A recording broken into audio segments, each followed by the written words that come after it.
Hello and welcome to our online PC meeting. I'm Ailsa McIntosh and I'm Chair of Gilliespies Parent Council. Thank you for joining us. Apologies in advance for any technical issues we might have. If you're having problems joining us or hearing us, or if one of the presenters' Wi-Fi freezes, we ask for your patience. We're using MS Teams because it's a system approved by Edinburgh Council, but it doesn't allow us to be as interactive as some other systems. The only people who can be heard are the presenters, and everyone else attending can write questions via the Q&A panel, but they can't be heard. Briefly, I'd like to go through a few things before we start. We're recording this event so that we can put it online for those who can't make it, and brief minutes will be taken as they normally are at a PC meeting. So bearing that in mind, please don't share personal information, in particular about your children, that shouldn't be shared publicly. We're aiming for the meeting to last about an hour. We'll have presentations from our head teacher, Donald MacDonald, along with members of his senior team, Jeff Warden, Deirdre O'Brien, Ben Lewis, Bob Shankland, and then we'll go to a Q&A, which Donald will lead, but he'll be able to draw on the expertise of his senior team. As I said, we can only take questions via the Q&A panel, and the questions will be published for everyone to see by our parent moderators. So if you would like your question to stay private, please say so when you type it in. Can I also ask that if you see a question on the Q&A panel that's similar to the one that you want to ask, could you please like that question rather than ask a repeat similar question? It will hopefully let us get through more questions and let our presenters concentrate on the most popular ones. All the questions will be summarised after our meeting, and we'll put a note of them and the answers on our PC website in the next few weeks. Before handing over to Donald, I'd like to give a very brief summary of some of the parental engagement events that have happened since our last PC meeting in June. There are some updates on our PC website about recent Edinburgh Council-led locality meetings with PC reps from across the city. And these have covered health and safety and health and wellbeing, digital learning and assessment, and equalities, equity and inclusion. And all the notes and slides are on our website. But in summary, the Equalities, Equity and Inclusion meeting covered anti-racism plans and also plans to help close the poverty attainment gap that the pandemic is potentially making worse. At the meeting, I raised the debate about our own school's legacy and asked if the council could engage with our school community to facilitate a conversation on our behalf if we're not able to do so, because we're not able to hold in-person meetings or interactive meetings via Zoom.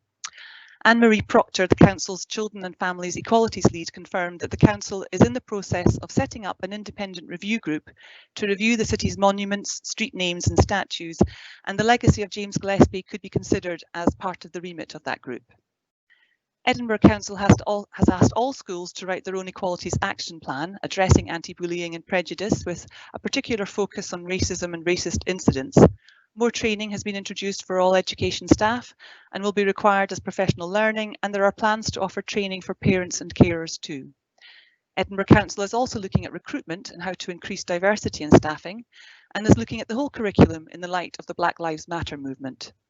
Each school is appointing or has already appointed an equalities lead who will receive enhanced training and establishing an equalities group to engage with staff, parents and pupils.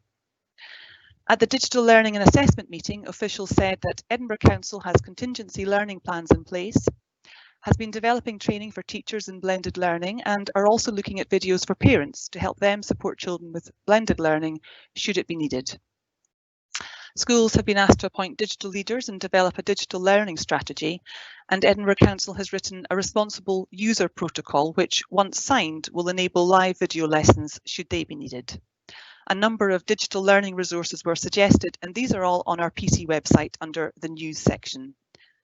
Since June, the PC and individual parents have been asking about and lobbying on consortia arrangements, which is where pupils are studying at different schools and how that's being supported, about the return of music tuition, about active schools and sports clubs, as well as around the ban on the use of Zoom, a system which suits some parents better than Teams and might help with more interactive meetings, about contingency plans and support for teachers and cover for staff absences. And there is a recruitment drive in place for teachers in Edinburgh to boost the supply pool. The social and fundraising group are looking at a possible sportathon in November, but if there was a relaxation around the rules with using Zoom, that could help parents who are trying to come up with creative ways to fundraise and build community during the pandemic. And if you're interested in helping out, please do get in touch with them directly at jghsfundraisingcommittee@gmail.com, and they're also on Facebook. Thank you for your time while I gave that summary.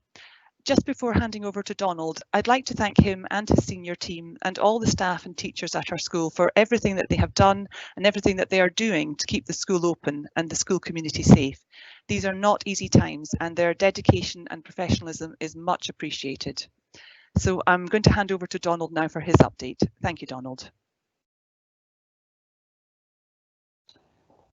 Thanks, Ailsa. Thanks for that comprehensive overview of the many issues and strands that we're currently grappling with in our schools as we reopen and we become accustomed to new ways of working and new norms. Can I also say, welcome to everyone this evening, and in particular to our new S1 parents. It's our largest ever S1. There are 300 in S1 is the largest group, and in particular the challenges around transitioning for S1 this year through the lockdown months presented new and quite varied challenges for us. But I'm very pleased to say that the S1s are settling in very well and finding their feet in the campus that is James Gilliespies High School. As I also mentioned, I've got various members of my senior team here tonight, and they, as the agenda suggested, are going to be covering a whole number of areas. Thank you to those of you who previously contacted the Parent Council excuse me, and shared some of the questions that you might want us to address this evening. So I won't go into those in any detail just now. My colleagues will do that because each has got their own specific remits. I'd like to say that we're pretty much fully staffed as a school. We have had a vacancy in computing that we'll be looking at in the next few days, but I'm pleased to say that we did do much of our staffing earlier this year, so we didn't get caught too much up in the pandemic that ensued. So S1 I mentioned settling in well, then S2 getting into their routines, and S2 will soon be choosing their subjects for S3 and beyond. It's the new S3 settling in very well. And S4s is a group that I think is of particular interest, as they are the ones I think who lost most of their certificate work. They were most impacted by the lockdown in terms of losing weeks of teaching in terms of their certificated work. And it's something that we're very aware of and mindful of as we plan. And Bob will say something later, Bob Shankler will say something about possible scenarios with the SQ, but that's very much up in the air, as you'll have read and heard about in the media. It's a time of uncertainty.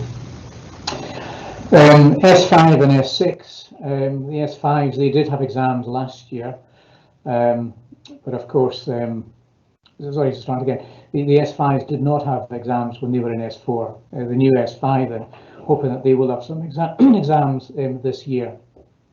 And again, as you'll have read about in the press and heard, that we're due announcements around that, but I'll not steal Bob's thunder.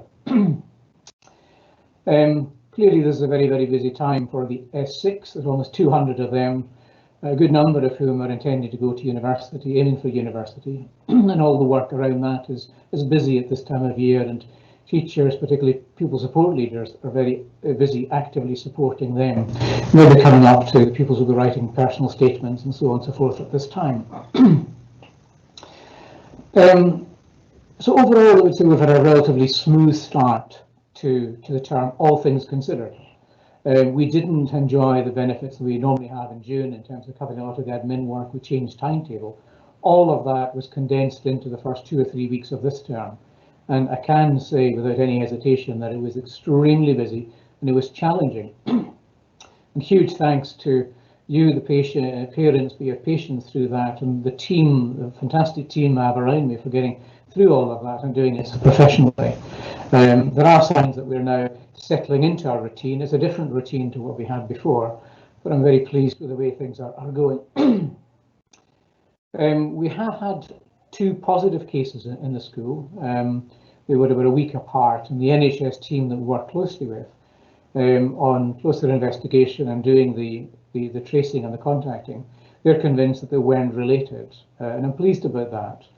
Not related in the sense that there might have been transmission in school. So I'm encouraged by that. I am really pleased with the feedback I get from colleagues and pupils who speak with me. We have a very strong adherence to the school face covering policy, where all are expected to wear face coverings moving around the building and at social times. I think that's made a difference, and we were early adopters of face coverings, and that was primarily in response to pupils themselves asking for us to mitigate the risks associated with moving around in very busy, congested corridors. So we moved quickly on that, and shortly after that, the rest of the country followed. A few domestic matters I'll mention, as had some emails to that effect.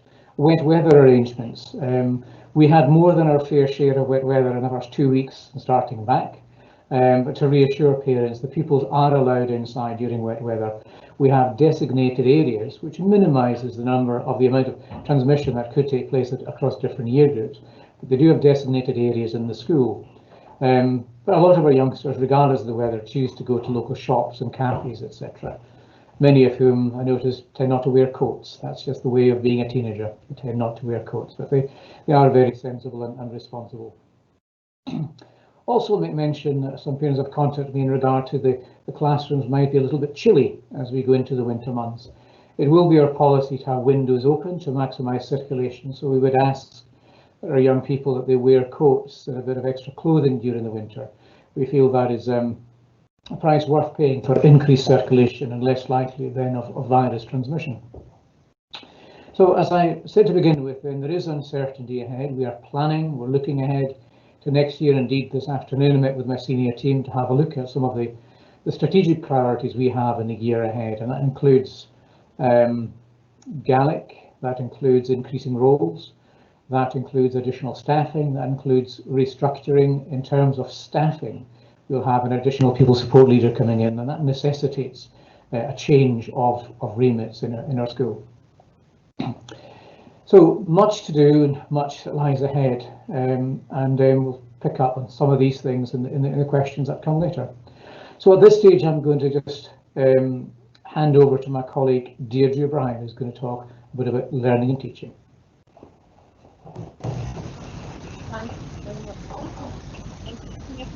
Lovely to be presenting here again at the Parent Council meeting. Hard to believe it's been 3 months since our last presentation. Tonight I just want to give you a brief update of where we are with learning, teaching and assessment, and then I'll share with you our blended learning policy, which is well underway now, what our next steps are with contingency planning to meet pupils' needs, and finally I want to say a few words about the instrumental tuition, because I know there has been some queries about lessons there, which I hope to clear up tonight. Okay, so just to share with you, where are we now? So I've attended 2 secondary head teachers meetings with Donald in the last few weeks on learning, teaching, assessment. The focus on that has been blended learning, contingency planning, and also digital learning strategy. And I actually just want to say that I'm confident that we're in a really good place with all of those focus from the local authority. So we're well on the road in our journey to planning to meet these. So this is just about where are we now since I last spoke to you at the end of June. So as you can read there, all classes have now been set up in teams. We've updated all the class teams from kind of movement, especially with new third years, and all the first years have now got teams, and they've also now been trained in the use of teams through their computing classes in the last few weeks. Obviously Teams is our digital platform for adding work, and teachers are now providing work on Teams for pupils who are self-isolating. That's obviously from local and national guidance as well.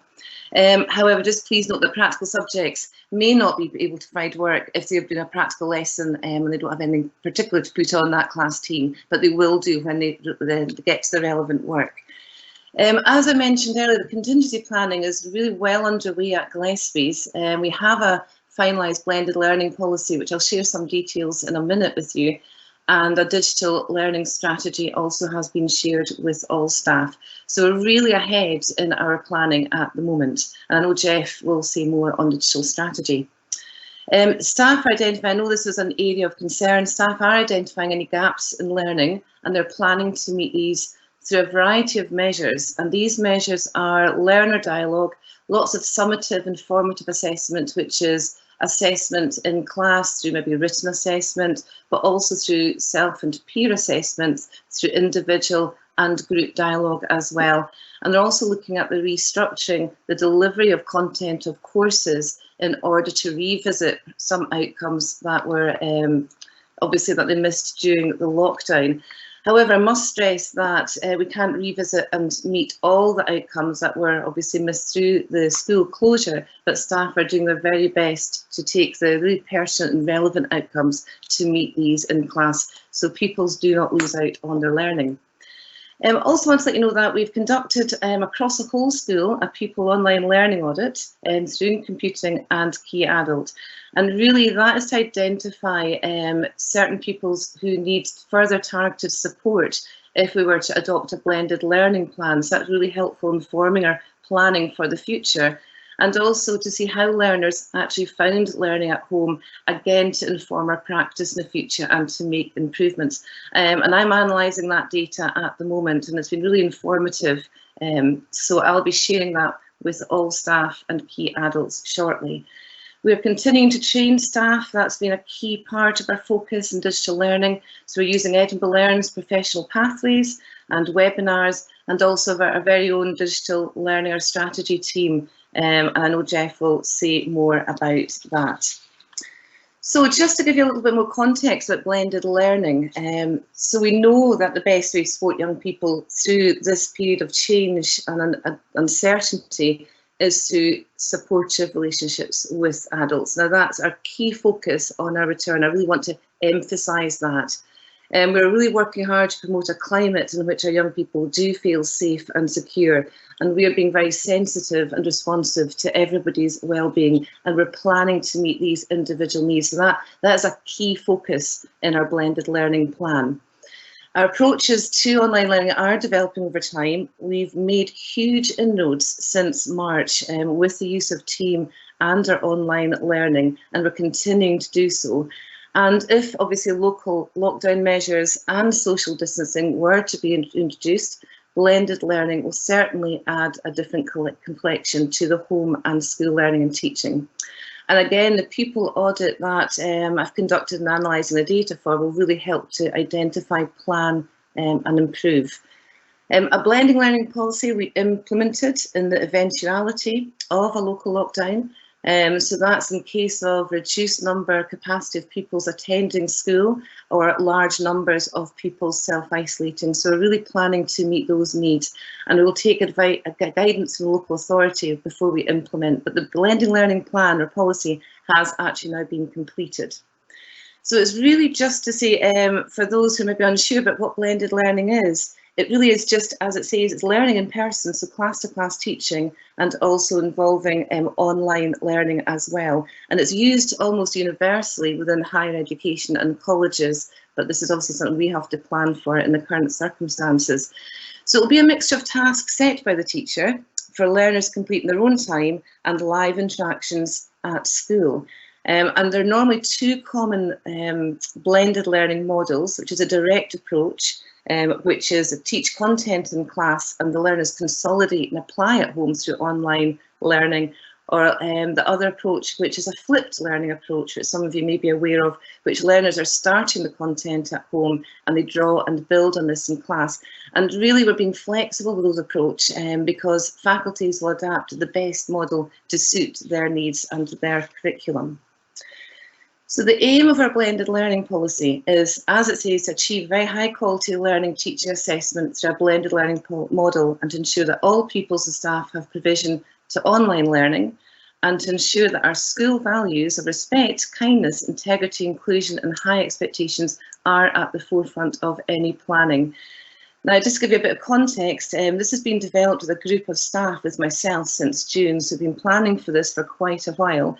And I believe that we've developed a comprehensive policy which has incorporated national and local guidance, as well as taking into account the crucial feedback that we've taken from staff, pupils and parents. So all that planning has gone into this policy. The four guiding principles, as you see there, are planning, sharing, guiding and reviewing the learning, and that includes feedback and being more consistent with the use of feedback. And our policy will be shared by sustainable blending learning solutions, so things that we can carry forward, supported by the professional learning and training of staff, and obviously technology. And I know Jeff may say more about that in the digital strategy. So what happens next? So this is where our continuing our journey in assessing learner progress, identifying any gaps in learning and restructuring the curriculum content if appropriate. And I just recently, after the secondary head teachers meeting, shared the Assessing Learners Progress Guidance and Training and Curriculum Guidance documentation from our local authorities. And CLs are using those guidance and documents to plan to meet the learning needs of all pupils. Faculties are planning their own blended learning approach from the overall school policy, which I shared with them 2 weeks ago. So really that means that they're identifying the essential learning in the classroom, so what must be done face-to-face, and what learnings can be provided outdoors and online. Now, depending obviously on a reduced capacity or large number self-isolating, CLs will be able to identify staff who can perhaps lead on online learning for their faculty and redeploy staff if necessary, so they have the flexibility to do that. As part of our policy, CLs will monitor the consistent use of feedback through Teams. That obviously came out through surveys before summer, and these improvements that we'll be making there.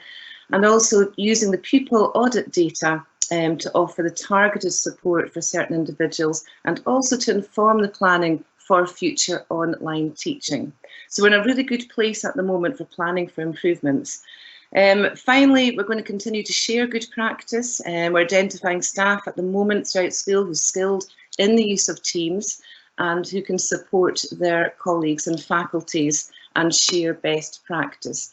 So as I say, we've come a long way since March. We're learning all the time, but I do believe we're in a really good place for any kind of contingency planning, and staff are certainly committed to doing absolutely the best they can to identify any gaps in learners' learning, and also to look ahead to the future to meet these needs. So finally, just something about instrumental tuition. As I said earlier on at the beginning, some information about that. I know you've had a letter from Andy Gray last week. So at Gilliespies, all pupils on the instrumental music system, so the IMS, have been set up in teams since the start of term, and they have been contacted directly by their instrumental teacher. Now, there's been a delay with instrumental staff coming into schools because they've been regraded 2 weeks ago to allow them to work in up to 3 schools each week. Prior to that, at the beginning of term, they were actually graded as peripatetic staff, and they could only come into 1 school per week. So I'm really pleased. That's been a game changer when allocating staff to schools. We will have 8 instrumental staff allocated from next Monday, the 28th of September, and they will be in at different times and different days in order to meet the accommodation pressures and obviously the social distancing as well. And I know Ruth Cox has put a plan together for that. The others, the 3 other instruments that are not listed there, they will be online teaching while the other 8 are in school. The priority is given to the NQ, so SQA music pupils from 4th year to S6, and the other year groups will be phased in over the next 2 terms, finally arriving with auditioning new first year, but that may not be till after Christmas. So at the moment, there's a mixture of face-to-face and teaching on Teams, and at Gilliespies we have resumed lessons for NQ pupils on, as I say, their violin, clarinet and guitar, and the other instruments will be added from next week. And just to conclude, the latest guidance yesterday, the latest national guidance from Education Scotland has still said no face-to-face resumption of lessons for voice, wind or brass instruments due to the risk of transmission of the virus, and also unfortunately no choir or instrumental rehearsals are permitted. And of course, as some of you will know, music's very close to my heart, so it's just something that's, you know, we have to unfortunately live with at the moment. But we're doing our very best to meet, as I say, these lessons. So we're waiting on iPads for teachers to teach online, and a lot of teachers at the moment are asking pupils to record their performances, and then they will offer feedback on Teams. So that's where we're at the moment. But any more guidance will come out from the school, probably from Ruth Cox, who's the curricular leader of performing arts. But we hope to start lots of NQ pupils next week with instrumental lessons. Okay, many thanks indeed. I look forward to answering any questions later on, and I'm now going to pass over to Jeff Warden. Thank you. Great, thank you very much, Deirdre, and good evening, everybody. I'm going to mix it up a little bit this evening and not have any jazzy digital stuff to show you, but I'm just going to talk to you a little bit about our digital strategy, share a few brief words about the work that has gone before, where we are now, and where we're headed. Please forgive me for referring to my notes a little bit here. When it's after 7 o'clock on a school night, my brain is gone. So I do need these notes, and I appreciate your patience with that. So just wanted to say a couple of weeks before knowing that we would be on the school closure, I had met with our core IT group to discuss next steps in moving forward with digital technology in the school, sort of a bigger whole school picture. We discussed the work that we had done to move resources from our local server to an online version to SharePoint, and the upskilling of teachers in using some of the Microsoft 365 apps. And we came out of that meeting prepared to turn our efforts towards Microsoft Teams, which a couple members of staff had said, oh, this is really useful in our support for our pupils. And we thought, well, yeah, this seems a natural extension of the work that we're doing, so we'll move on with Teams. So I'd like to say that we were well ahead of the times, but of course the momentum of everything that took place, the speed, was something that we hadn't anticipated. And so within 10 days, rather than say 6 months, we were developing and issuing guidance on Teams, not only for staff, but for pupils and parents. So as Deirdre had mentioned, it was a huge task in terms of upskilling remotely, troubleshooting, striving to maintain the primary focus on health and well-being for everybody, but at the same time being mindful of the need for continuity in education and engagement with our young people. So I'd really just like to thank everybody for their patience and understanding and support as we work to deliver what's really an enormous strategic change in tremendously challenging circumstances and timescales. But the positive of all of this is that we're now in a really strong position in terms of the further use of digital technology to support learning and teaching. As Deirdre said, every class for every year now has a respective online team that's associated with it, which teachers can use to post resources, reference materials, further instruction, and of course homework tasks as appropriate. And this is a significant leap forward for us in terms of supporting not only pupils who are in attendance physically in the school, but also those who might miss several lessons for a whole variety of reasons, and can then access the work that they had missed. We've engaged with several pilot live lessons for senior pupils who are involved in our neighborhood school arrangements. So for example, we've got students from Boroughmuir High School who study higher psychology with us, and we've had a live lesson where our higher psychology teacher has been able to teach her class and at the same time share her screen and audio and have dialogue with the pupils at Boroughmuir. We've also tried a pilot in reverse and another small group tutorial live lesson. So we are currently, as Donald I think earlier mentioned, undertaking the required risk assessments and audits to enable further live video lesson possibilities in the near future, we hope. There are complications around this, but please be assured that we're working through it as quickly as we possibly can. As Dee mentioned, we have also conducted the audit of pupil engagement with IT devices and currently are working through those responses in order to ensure that pupils have a more equitable experience and opportunity of using digital technology to support their learning, whether that's in school, in the home, or both. Our digital strategy moving forward now focuses around 3 themes. First is engagement, so how we use IT to enhance pupil engagement in their learning and increase their attainment. The second theme of equity, so how we can deliver a more equitable experience of digital learning for all pupils. And lastly, empowerment, and that's how we can support new ways of working and creative problem solving, professional upskilling of staff and upskilling of students in the areas of digital technology. So all of this is really exciting to me, and it's, in my opinion, a long overdue development for us with many keen contributors who are eager to make it succeed. But that said, I have to continually remind myself that not everybody is as confident in their IT proficiency as I would hope they would be by now. Not all lessons can be readily transformed from the sort of active learning and pupil-centered approaches that we've been so focused on to suddenly have I guess we would call a Teams version. This takes a great deal of planning and care.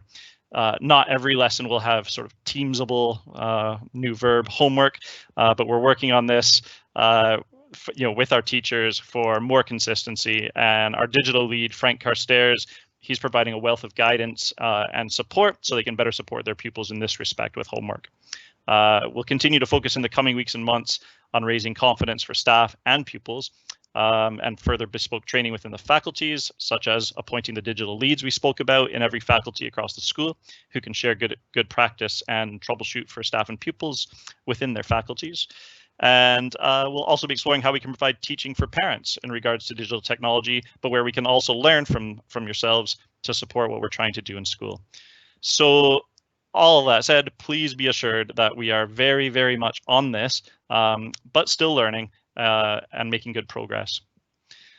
I am really pleased to be able to now pass over to my new team member, Ben Lewis, who's going to speak to you about some aspects, I believe, of pupil support. Over to you, Ben. Thank you very much, Jeff.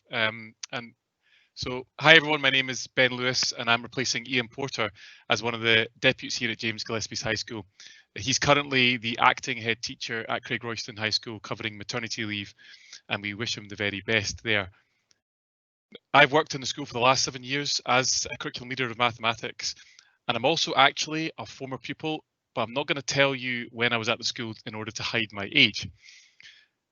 It's a pleasure to be attending the Parent Council on my first official day in this new post. And I very much look forward to helping the school community not only to survive the challenges that have come our way, but to thrive in the face of them. And I've got to admit, seeing how our young people return to school this session was really inspiring, and I know we're going to emerge stronger through this as a community. Now, within my remit, I'm the new year head for S1 and S6. And for the S1, as Donald mentioned before, what a transition experience they've had. The way they've adapted to their new normal is an example of true resilience. And with the S6, I've actually been fortunate enough, previously working in a school, to see them grow since they've joined us in S1. And I'm greatly looking forward to supporting them in their final year as they prepare for the next steps on their life journey. And we've already had some communications regarding such things as UCAS and more will follow. So within my remit is support for pupils. And it's fair to say it's been an incredibly challenging time for pupils and their families. Ian Porter, who was previously in this post, he always had a phrase that he liked to use, which I'm now going to steal, which is to turn challenges into opportunities. And that's what the Support for Pupils team have been doing. Both the pastoral learning support team have adapted excellently to the new conditions, including continuing to work closely with external agencies, partners, and our colleagues within the council within the evolving guidance around COVID. Within my remit, I also line manage the health and wellbeing faculty, which includes PE and food and health technology. And I know from some of the questions already, I just want to update you briefly on PE first of all. Currently, PE is happening outdoors, and the team there have put together an amazing program of outdoor learning within I'm just looking at my window within the Scottish weather, and the kids have been loving it. There's an announcement about indoor PE due on the 5th of October. And soon after that announcement, we'll obviously communicate with you with what our next steps will be. That also includes the use of sort of the indoor, for example, swimming pool. You'll also be aware from the initial introduction that discussions are ongoing at authority level regarding active schools and extracurriculars, and as soon as we will hear about that, we will of course be in touch.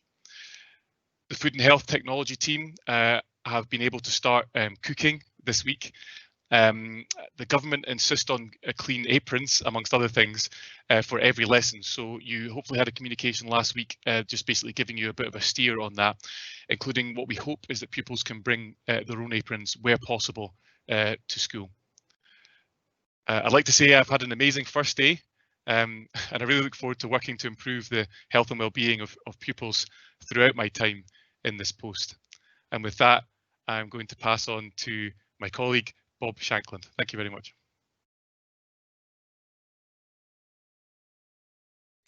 Hi there, everyone, and hope you're all having a nice evening. And thanks a lot to Ben. I'm charged with tonight just to give you a wee bit of an update on all things SQA, and also just at the end I can give you a little update as well on parents' evenings and reporting. I am very glad to say that the majority of the SQA business from last year is just about over. It strangely has felt like quite a long year last year when it comes down to SQA stuff. And I've kind of got a sinking suspicion that this year is not going to be without its challenges as well. Unfortunately, and I'm sure this will come as no surprise, I'm not really going to be able to give you a great deal of answers tonight with regards to exactly where we're going to end up with our SQA business this year. I don't think anybody can give you those answers currently, but what I would like to do is to give you a little summary of where we find ourselves currently, and really what our kind of main priorities are kind of going forward for the information that we have just now. So the SQA sent out to all secondary schools a consultation at the in kind of mid-August, and that was really to look at potential changes to course content for the year ahead. Now this was a very well contributed to consultation with over 23,000 responses from teachers across Scotland.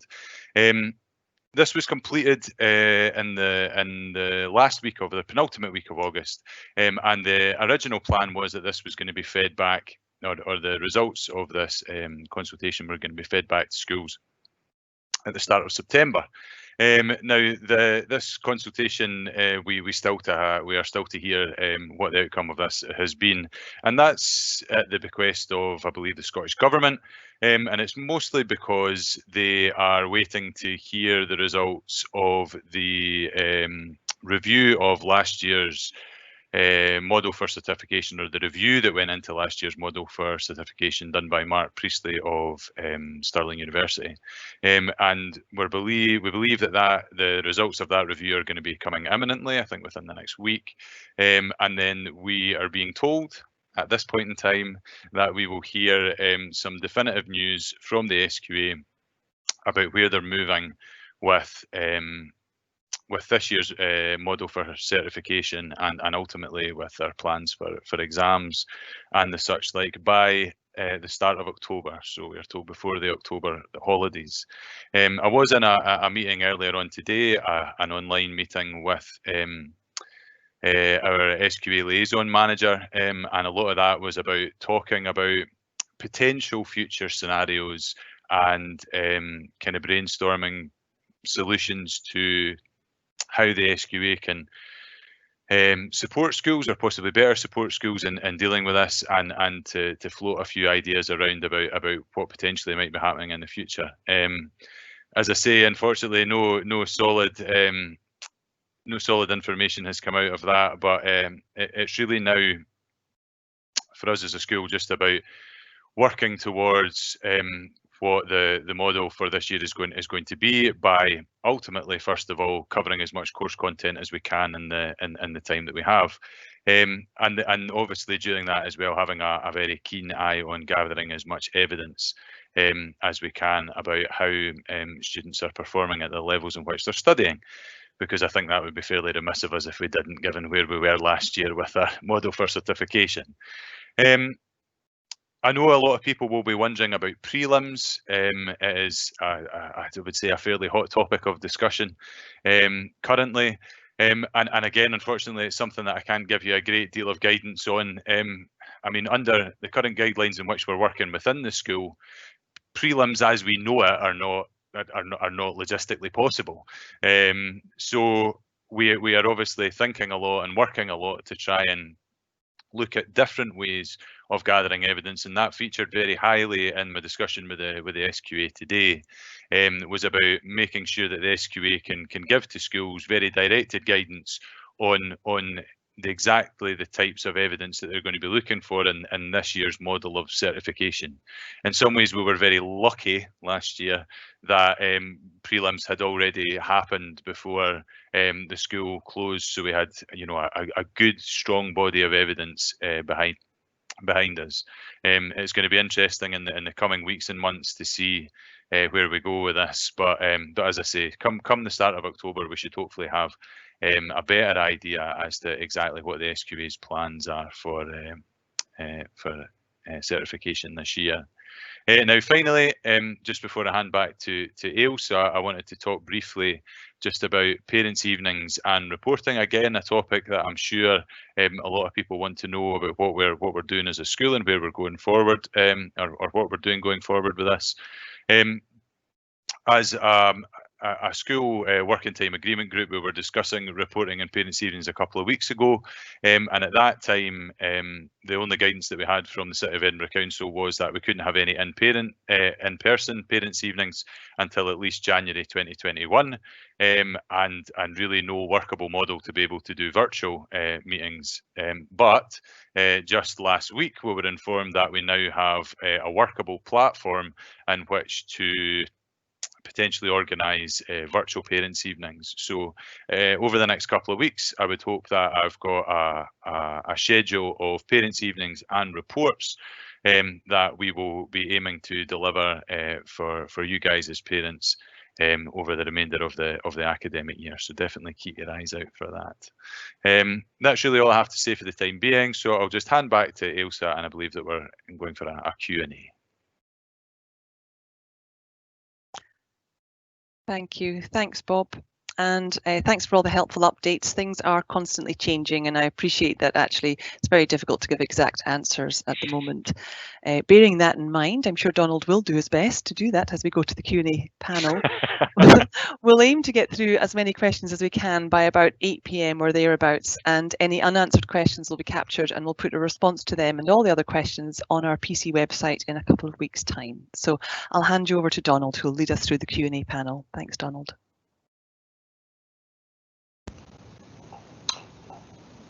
Thanks, Ailsa.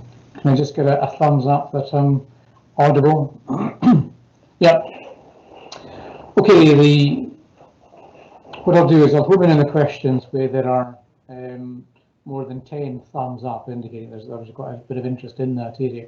First question is about why the school isn't using textbooks more to teach, and I'm assuming that this is referenced really in the period since we returned. Textbooks provide a particular challenge for us in that only one pupil can touch them at a time.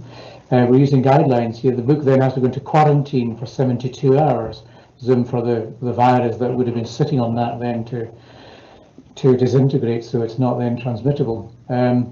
So the emphasis very much has been on individual resources, not shared resources. So that in part will explain why we're not using textbooks. Also, by and large, in recent years, we've moved away to using more electronic web-based resources. So it's a combination, really, of those two. But I'm aware that Deirdre O'Brien is here. And Deirdre, we're learning and teaching. Anything that you want to add to what I've just said about use of textbooks going forward?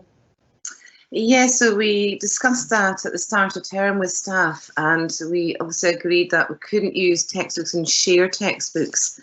So what teachers are trying to be quite creative, and they're trying to take photos of pages of textbooks and present them on a screen to share with the class, and obviously get the class to take notes at the moment. So it's just trying to come up with different creative ways in getting the relevant information over to pupils, and obviously trying to direct pupils and teams to the appropriate links to the information that they would have gained from actually handling a textbook. So it's just thinking in different ways.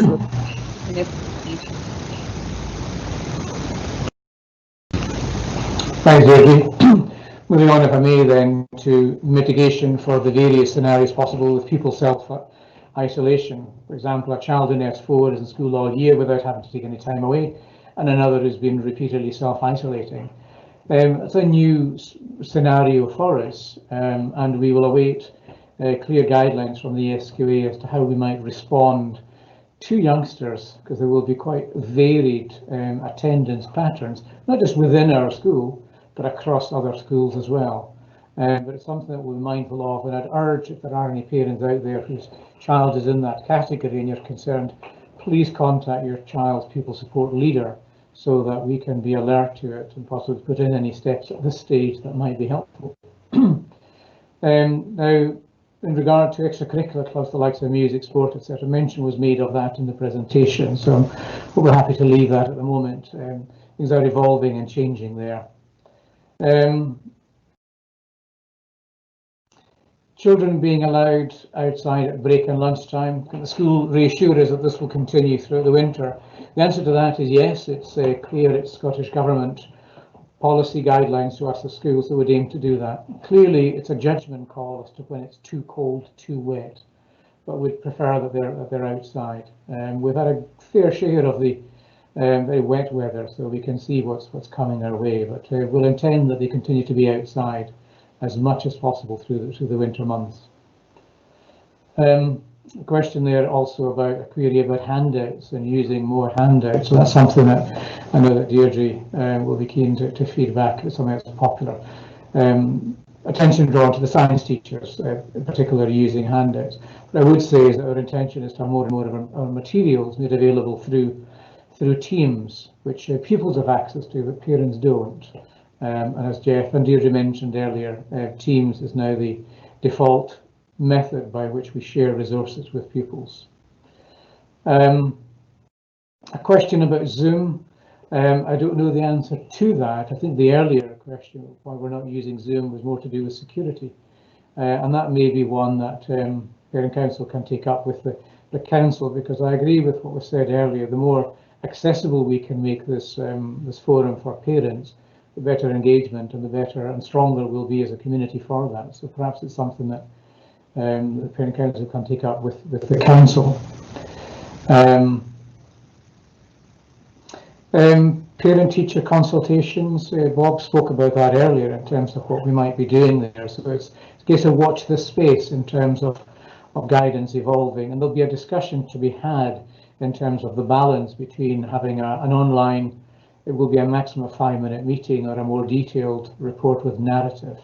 That's something, I know that's something that Bob will be taking up in the next week or two, as he mentioned. Question about will we keep parents, carers updated in cases of COVID-19 in the school? Yes, but what I would caveat that with is that we are bound by the communication protocols of the NHS team that oversees this. They, on identifying a COVID positive case, they take over comms, and they tell us as a council and me as a head teacher what goes out to parents. They are managing this across the country. I can see strategically and operationally why they would want to do that. But we will continue to keep parents up to date. But bear in mind, sometimes there is a delay of some days before we can share some of the detail with you. And notice that we never give any details out about the individual concerned. There are good reasons for that in terms of protecting the integrity, the anonymity of that person. Plan for the winter, windows being open, etc. We will aim to have the windows open, but clearly there's a judgment to be made in terms of if it's blowing a hoolie outside, then we'll not have the windows too widely open. We'll have to find a happy medium there. A number of people asking about soap in school toilets and no cleaners going into toilets on a regular basis to check. We do have a cleaner who goes into the toilets. It's employed throughout the day to ensure, as far as we can, that toilets are cleaned. But what we will need to do is to remind pupils who are in the building that if they come across a toilet where the soap has run out, that they should alert their teacher, who in turn will alert the janitors, and that will be done very, very quickly. We are aware that the soap should be being used more often at the moment, so the stocks will run down. But it's not obvious to us walking past that the soap has run out. So there's an easy solution, but I would emphasise that cleanliness of the toilet is something that is key. But once again, feedback from pupils on that is key, and particularly I'm thinking of the pupil voice leaders who we'll be meeting with will keep us right on that. So a few querying the school's position regarding the renaming petition that made the front page of the Evening News. That story first appeared in June, not long after the killing of George Floyd in Minneapolis. There was a change.org petition for the changing of the school name. But I had some correspondence, some for, some against. The position with regard to the renaming of the school or adjacent streets, or indeed the primary school, is very much a council position. And they have, as Ailsa mentioned earlier, they've set up a group, so we await further details of how we as a community can engage with that and have our input to what will be, I think, a really interesting debate and discussion. Homework in S1, parents suggested a bit in the dark about what the pupils are expected to do. And I just wonder, Deirdre, if you might want to say something about, and there's two parts of this perhaps, what we have done in the past and perhaps what we're going to be doing going forward in this new age of using Microsoft more. Is there anything further you want to add about homework in S1 or indeed homework in other year groups? So that tends to be a perennial one. Yep, thanks, Donald. Yes, so I've been reading the questions. There's quite a few have liked that one about clear information homework. So our position at the moment, well, prior obviously to this year, we did have homework diaries. A few people have mentioned that. But this time last year, we decided to use a new digital platform called Show My Homework, which some parents might be aware of. So we didn't purchase any diaries for this coming year. And of course, events overtook us. So we couldn't actually roll out. We actually did train staff in Show My Homework in January of this year. Could not roll it out, obviously. So that is still the default position moving forward and thinking ahead. We still would like to roll that out, but for the time being, we are using Teams to put homework on. So all teachers are being encouraged to add a line of homework onto the class team. However, just to be aware, obviously, that not every week, for example, I teach first year music and I don't have homework at the moment to give to my first year classes. So it wouldn't be from every subject, just as that kind of an as-when basis. So Teams at the moment is our position for adding homework. What we would recommend, perhaps, if any people would like to bring in, if they can, a little diary and add down something that they've put their homework on, for example, chemistry or maths, but it would be on Teams, and it would just be a matter of obviously asking your child if they have homework and to check their Teams regularly for the homework. And then in the future, looking ahead during the session, Bob will be leading on Show My Homework again. Okay, thanks, Donald. Thanks, Deirdre. And moving on, a question about young people wearing face masks in classes. Currently, there's certainly been no move from us as a school to ask youngsters to wear masks in classes. That may come nationally, but we would await advice, guidance from the Scottish Government, Edinburgh Council, and no doubt the World Health Organization may also have input to that. So at the moment, it's face masks, face coverings in corridors and communal spaces is where we're at.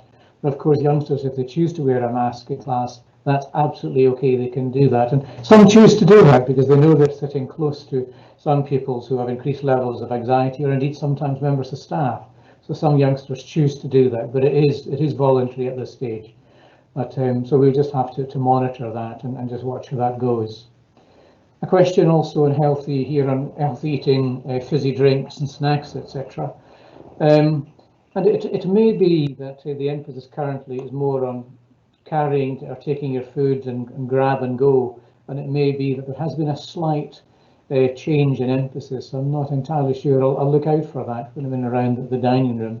But very much it's choice there for youngsters, and of course we'll continue to encourage youngsters to eat healthily and choose wisely. But certainly the items that are on sale have all been approved, accredited by the council, and they set fairly strict standards for our external caterer. We know that youngsters from S2 and upwards, they can then choose to eat what they like when they're out of school. And as parents and as teachers, we'll continue to encourage our youngsters to eat and drink less in terms of what one might term as unhealthy foods. There's a number of comments and queries then about student progress and parents, and I think Bob Shankland covered that earlier, so watch this space. A number of questions too about exams on the future and prelims, and all that's going to be tied in, and I'm confident that we will then put carefully considered guidelines and plans in place when we hear more from the Scottish Government. Question then about uploading more sources of each subject for the team, and can the homework be arranged from the team to help parents to check or supervise them to do them on time? Maybe a bit of frustration there on our part. The platform that we're using is Teams, and it's accessible by pupils only. So you use your powers of persuasion as a parent to let your youngster in to access that, and we know I'm a parent myself of teenagers, that they're less inclined to show you and give you access to all that they're doing. It's part of their becoming independent, and parents of the new S1s will find that youngsters will be less keen that you're taking such an active role in their learning, and there's a balance to be struck there. As Deirdre just mentioned, there was a platform, Show My Homework, which we're really keen to develop, and we would have launched that by now had it not been for the lockdown that kicked in on the 23rd of March. That having been said, please continue to encourage, work with your youngster, and we'll do our best to share with you what we're sending out. But the platform of choice is Teams at the moment. Social distancing then in large groups of pupils outside the school. This is one of our discussions with head teachers with up and down the country. And I really feel for our young people, because they're allowed in groups of 30 plus in classrooms, but yet when they go outside, technically they're breaking the law if they're in groups of more than 6. So I think what we have to do is to continue to remind them of their responsibilities, to keep their distance, and to certainly keep their distance from members of the public who will be apprehensive, particularly with the increasing concerns about the R number and increasing infections across the country. So it's one that as parents and as teachers and as a community, I think we will have better success if we continue to remind and cajole in a nice way. We're nagging, I'm conscious that we're nagging at youngsters about face coverings, albeit a small number, but it's nagging to be kind, and it's really, as teenagers, they just need reminded in a nice way of the importance of doing that. A question, and perhaps Ailsa can come back to this later, about how S1 parents can engage with the Parent Council and raise questions, and that's maybe one that Ailsa can pick up later. We do have a very strong and active Parent Council, and I'm hoping that many of our new parents will become involved with it as time goes on. S1 pupils in the theatre, 300 in the theatre. Gosh, yes, that was one that we had to very quickly rethink our strategy for youngsters being inside. We recognise that having all in theatre just was too congested. In terms of face coverings, one of the challenges we have is when youngsters during break and lunchtime, we can't expect them to wear face coverings when they're eating and drinking, and policing that in such large numbers brings its challenges. That's not to say that we won't remind them. And we'll certainly aim to have the youngsters a bit more dispersed across the building, and again reminding them that face coverings should be worn when they're not eating or drinking. Moving on, parental access to Teams to allow them to support their children. I mentioned that currently is accessed via your child's login.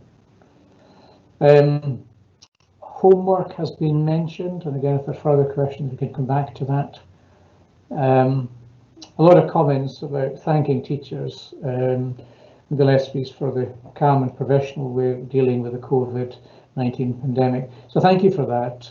I think it's really important that we do remain outwardly calm and composed when we're working with the young people. They need to know that we're composed and calm. Under the surface, I can assure you we're paddling very, very fast to keep going and to keep things calm. But it's important that we have that air of calm. But also, too, perhaps sometimes the guard does go down, and we also, being human, show anxiety and sometimes uncertainty about what lies in store. And we're human, so sometimes the guard is dropped. But we will endeavour to stay calm and reassuring for all of our charges.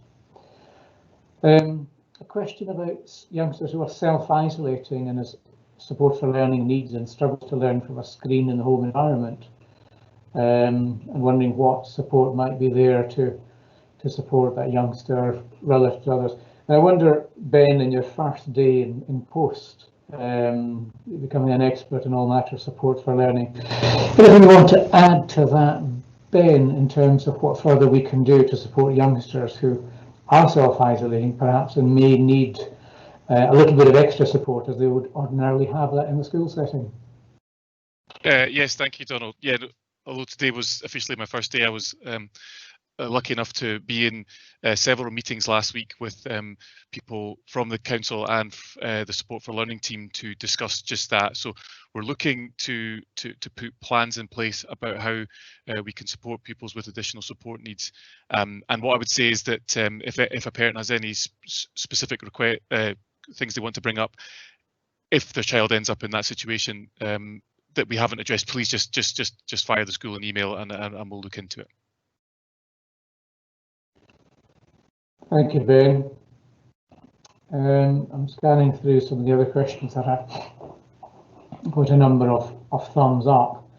In the event there's another lockdown, it was interesting today hearing the announcements from both Westminster and Holyrood, where they're endeavouring to keep schools open. And 1 month into the term, the indications are that transmissions in school this far seem quite low. So we too, I think, as staff, are really keen that the schools remain open.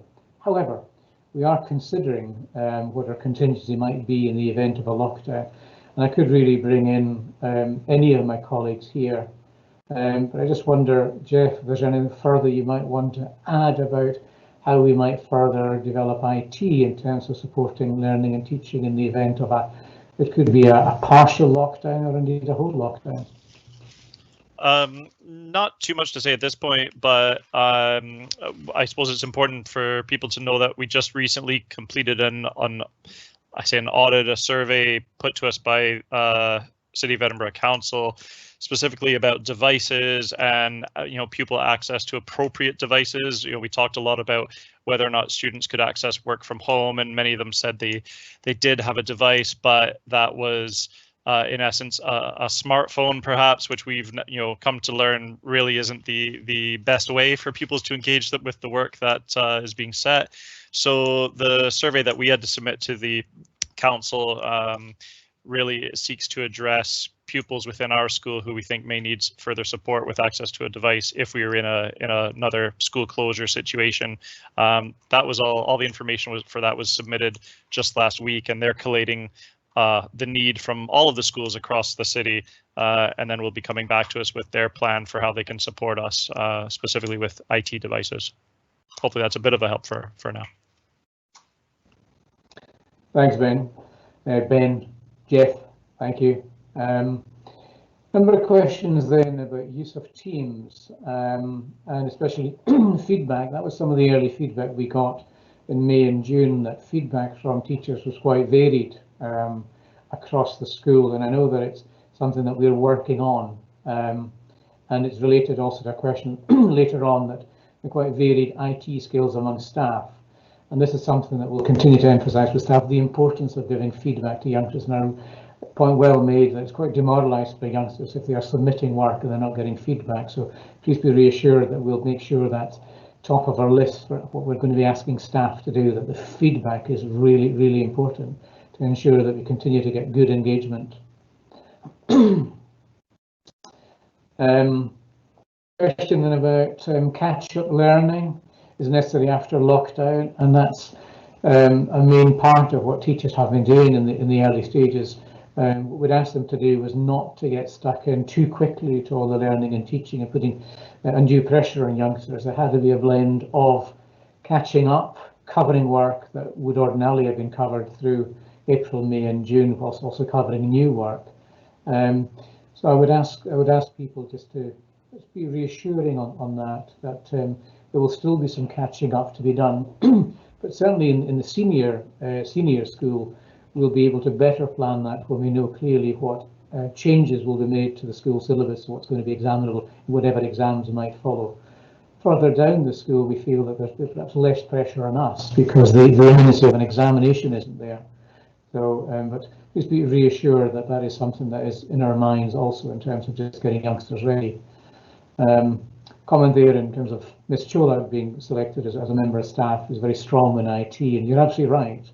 That's something we are doing, and we'll look at putting more, and we are doing more on in terms of upskilling staff. And as Jeff Warden mentioned earlier, we have upskilled fairly rapidly in the last few months, but it's going to be work in progress over the coming weeks, that we do need to get all staff up to a good standard, anticipating that some kind of lockdown may well come our way. SQA we've covered, and I'm scanning down the ones where we were into double figures in terms of comments. Question about prelims, why they're not possible. I'm not sure if Bob Shanklin did say they were not possible. Do you want to say something, Bob, the comments to Community 742 there about some very early ideas that you might have about prelims? Yeah, thanks, Donald. I think what I said was that they're definitely not possible in the way that we have run them in the past. If we're going by current guidelines, which are given to us by the Scottish Government and the City of Edinburgh Council. I mean, one of the guidances is that we can't have any more than 50 young people in one space at a time. And obviously with some of our courses, like for example, National 5 Maths, we have over 200 people that sit that exam. And yeah, I mean, to be honest, there are a number of challenges at the moment with regards to the kind of classic way, let's say, in January of all S4, S5 and S6 sitting prelims. But that's not to say, of course, that exam standard tests as such are not going to go ahead this year, because that obviously is a very valuable evidence source. But again, a lot of that balances on what advice comes from the SQA at the beginning of October as to how they're going to move forward with the assessments. And again, something that featured very heavily in my meeting with SQA liaison manager today and other SQA coordinators from Edinburgh was about guidance around exactly what kind of evidence the SQA are going to prefer and what kind of evidence they are really going to want going forward. Like, for example, do you want a prelim evidence that directly mirrors, as is normally the case, the normal SQA exam? So do you want an exam that lasts, for example, an advanced higher maths exam that lasts 3 hours? And obviously under current guidelines and restrictions as to how we can operate logistically as a school, that is a challenge. But if the SQA change the kind of evidence that they're looking for, then obviously we can adapt to that. But again, we don't know anything about that until we get that guidance from the SQA in October. So hopefully that answers the questions. I'm definitely not saying no to prelims. Prelims are not cancelled. I'm just saying that the classic way in which we have approached prelims in previous years at the moment is looking unlikely. Okay, thanks, Bob. At this stage, just thank everyone for submitting questions this evening. It's been our practice on the virtual evenings that we ran earlier this year that with working with the Parent Council, we would then respond to all the questions that have been raised. So we wouldn't necessarily answer them tonight, but we will follow up, and they'll be shared via the Parent Council portal on our website.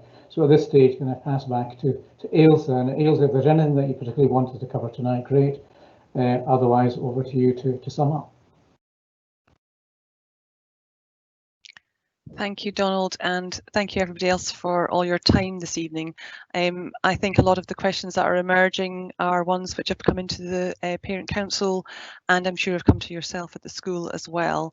I think it's clear that there's a lot of support for all the work that the school is doing, all the staff, all the teachers, and a huge appreciation for what you're doing in what are very difficult times. And people clearly are looking for definitive answers on things that you just can't give definitive answers, but we appreciate that you're trying to keep us informed as regularly as you are able to, and if we can help in that way, that would be, we're happy to do so. And thank you for your time this evening. So Donald, Deirdre, Jeff, Ben and Bob, and thank you to all the parents for joining us this evening as well. The school would like to thank parents for all the books they've donated, which have been very gratefully received and are being used in Support for Learning and in the Equity Hub. We would be very keen to have more parents involved with what we're doing, either through the fundraising and social group or through the PC. I know that parents are very engaged with school at the moment, and so if you'd like to take that a step further, that would be great. The fundraising group runs independently, and they can be reached at jghsfundraisingcommittee@gmail.com. Our AGM is in 3 weeks' time on Wednesday, the 14th of October. And because of the limited level of interaction that we can have via Teams, can I ask if you're interested in joining the PC committee or in helping out in any way, maybe with comms, which we know we would like to do more of, or with lobbying, or with equalities, or supporting in any way you can? Could you please email us at gghscouncilcomms, that's with 2 M's, at gmail.com. So that's gghscouncilcomms with 2 M's at gmail.com. Thank you to those who've already got in touch to formally offer your help and to join the PC committee. That's much appreciated. And more info and those contact details can all be found at our website. In the meantime, keep well, thank you for your time, and bye for now.